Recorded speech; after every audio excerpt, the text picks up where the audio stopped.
বনিলে প্ৰধানমন্ত্ৰী ও তেৰি মোদী ছাৰ হিচাপ কৰি 15 বছৰ চৰকাৰ ও তেৰি মোদী ছাৰ চাকু মোদী গঢ়িলে ভাৰত চৰকাৰ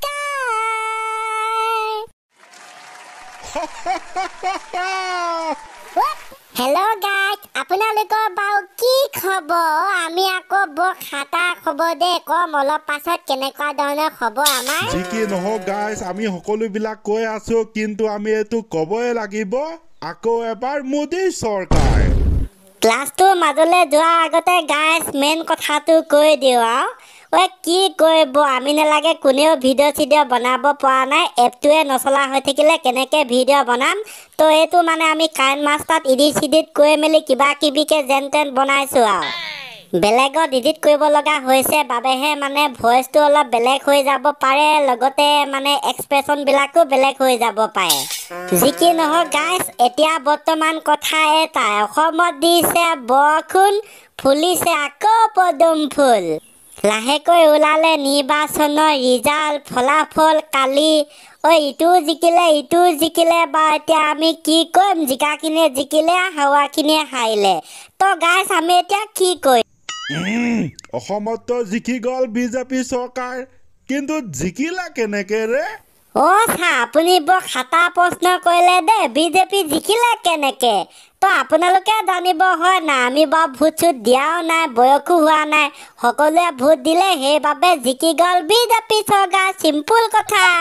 তোৰ চবে ভোট দিলে সেইবাবে জিকিলে হয় নাই বাৰু তই একদম লজিকটো ঠিকে কলি দে যোনে জিকিলেও যোনে হাৰিলেও এতিয়া বাৰু চৰকাৰ গঠন হ'ব মুঠতে আমি বিচাৰো কি যোনে চৰকাৰ গঠন নকৰক কিয় অসমৰ বাবে ভাৰতৰ বাবে ভাল কাম কৰক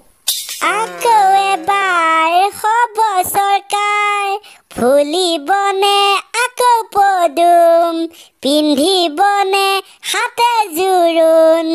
মন্ত্ৰীও হ'ব সলনি আকৌ এবাৰ হ'ব চৰকাৰ ফাইনেলি গাইজ ক'ব লাগিব এই গানটোৰ অন্ত পৰিলে আকৌ এবাৰ হ'ল মোদী চৰকাৰ তো আপোনালোকে ভাল পাইছেনে বেয়া পাইছেনে তলৰ কমেণ্টত ঘিচলিককৈ জনাব চিম্পুল কথা বহুতে ভাল পাব বহুতে বেয়া পাব কাৰণ ভাল বেয়া থাকেই ছাৰ ভাল বেয়া সকলোতে থাকেই আমি তাক নুই কৰিব নোৱাৰো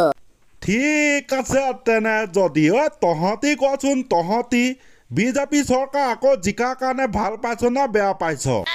আমিনো আৰু কি ছাৰ মাটি ক'লে মাটি পানী ক'লে পানী ভালো পাম বেয়াও পাম ৰাম এইটো আকৌ কেনেকুৱা ধৰণৰ কথা কেছটো অলপ নগেন ছাৰ কোনেও মানে ফুল ছেটিছফেকশ্যন দিব নোৱাৰে যোনখন চৰকাৰ আহিলেও গতিকে ছাৰ ভাল বেয়া দুটাও থাকিব হয় নাই সেইকাৰণে কথাটো পিছে তহঁতি মিছা কোৱা নাই এইবাৰ কিন্তু ফুল টক্কৰ হৈছিলে যি কি নহওক বা ফাইনেল ৰিজাল্টটো মানে ফাইনেল হাঁহিটো মাৰিবলৈ পাৰিলে মোদী চৰকাৰে অসমত গৌৰৱ গগৈ ডাঙৰীয়া ৰকিবুল হুছেইন ডাঙৰীয়া বৰ বেয়াকে জিকিলে বিৰোধী পক্ষ হিচাপে তো ফাইনেল ক'বলৈ গ'লে হাৰা জিকাটো চবতে থাকিবই জিকাবোৰলৈ থাকিল অভিনন্দন হাৰাবিলাকো কোনো ধৰণৰ হতাশ হ'ব নালাগে কাৰণ সকলোৱেতো জিকিব নোৱাৰে ৰাইট ছাৰ বাৰু গাইজ যি কি নহওক আপোনালোকক কৈছিলোৱে যে আমি এডিট কৰি মেলি আজি ভিডিঅ'টো প্ৰস্তুত কৰিছোঁ গতিকে ইমান এটা পাৰফেক্ট হোৱা নাই সেইবাবে আৰু বহলাই নেথাকোঁ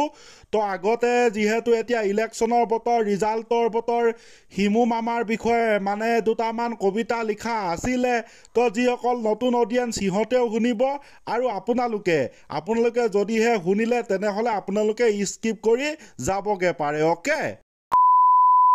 তো আজি আপোনাক শুনাম ৰাজনীতিৰ কবিতা হিমু মামাৰ কবিতা হয় ছাৰ যিটো ৰাজনীতিৰ কবিতা সেইটো আমি ফেচবুকৰ পৰা লৈছো আৰু যিটো হিমু মামাৰ কবিতা সেইটো আমি নিজেই লিখিছো ৱাও क्या बात है দে এটাকে গাই যা প্ৰথমে ৰাজনীতিৰ কবিতাটোকে গা হ'ব ছাৰ তেনে যদি ৰাজনীতিৰ কবিতা ছাৰৰ লগতে আপোনালোকেও শুনিবলৈ সাজু হৈ লওক এয়া আৰম্ভ মামাই ঘূৰাই হেলিকপ্টাৰত মামীয়ে কিনে মাটি তাকে দেখি অখিল দা উঠে জলি পকি ইলেকশ্যন আহিছে মিটিং বহিছে মামাৰ গাত তত নাই ভূপেন দাৰ আকৌ প্ৰচাৰ কৰিবলৈ দলত কোনোৱে নাই দল খুলি লুৰিন্দাই কৰিলে নেকি পাপ গছত তুলি দীপাংকৰ দাই দিলে পদুমত জাপ সকলো চৰুত ভাত খাই কমল দাই মাৰিলে ধুনীয়া হাঁহি চেণ্টাৰ হলাই অৱশেষত গৈ ললে পদুমৰ পাহি জুট জুট কৈ ঝাৰু পাতিয়ে খেলিলে তিনিখন ছেট নাও ডুবিলেও টিঙৰ পৰা নেনামে ভূপেন দাৰ ইমানেই ফিট বাহ বাহ বাহ এইটো কোনে লিখিলে খাটাৰা ফেণ্টাষ্টিক কবিতা কথা নাজানো পাই কোনে লিখিলে কিন্তু পুৰা হেভি লিখিছে ছাৰ এইটো পুৰা ফাটা চিটা হৈ আছে ফেচবুকত ফাটা ফাটি হৈ আছে নি একদম ছাৰ তেনে যদি বন্ধুসকল এইবাৰ আগবাঢ়িছো এটা নতুন কবিতাৰ মাজলৈ যিটো কবিতা আমি লিখিছো আৰু কবিতাটোৰ নাম হৈছে হিমু মামাৰ কবিতা পুৰা জাকাছ হ'ব ৰেডি হিমু মামা আপুনি খাটাৰা বৰ মন গৈছে জানিব আপোনাৰ উঠে নে নুঠে জ্বৰ অ মামা আপুনি বহুত টেঙৰ আপোনাক দেখি ৰাজনীতিও মাৰে বেয়াকে চিঞৰ অ মামা আপুনি খাটাৰা হয় কা আনি সকলোকে খুৱাই দিছে ভয় অ মামা খাটাৰা আপুনি কাম কৰে হাজাৰ হাজাৰ মহিলাক অৰুণোদয় আঁচনি দিয়ে অ মামা আমাৰ কি হ'ব বাংলাদেশৰ বিদেশীয়ে ভাষা কাঢ়ি নিব অ মামা কানে লাগে